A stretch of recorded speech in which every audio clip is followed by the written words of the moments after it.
خوږو عزتونو میلمنو یو مثال ویم نو بیا خبره ختمومه. اسرار صاحب را سره و غالبا په جیچیو کې هم د یو جرنیل نه ټیم اخیستی و او هغه موږ ته وایي چې جرنیل صاحب به 12 بجې ستاسو سره میلاویږي او 15 منټ به د هغه ټیم وي. بیا د هغه چې کوم اے ډي سی و که هغه اډجوټنټ ورته وایي څه ورته وایي نو هغه بیا موږ ته میسج راولېږو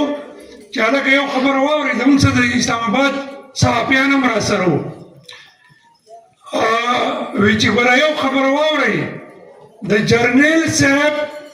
12 بجې ګوره 12 بجې یعنی 11:59 دا دغه ټیم دی که 2 منټ هم لیټ شوی نو ستاسو اپاینټمنټ لاړو. بهرحال موږ یو ګنټه مخکې لاړو موږ خوځګارو او په رب یقین وکړه چې یو منټ کم 12 بجې وي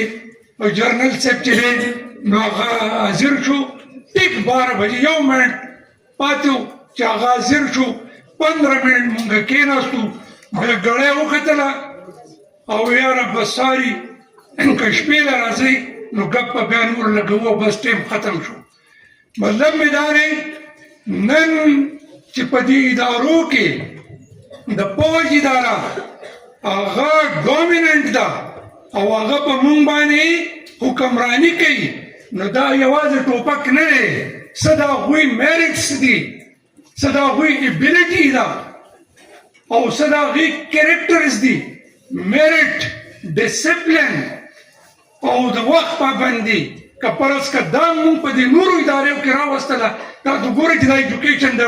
آرمي نه مخکې کېږي که نه مخکې کېږي خو لږ خو به ځان هم بدلول غواړي که نه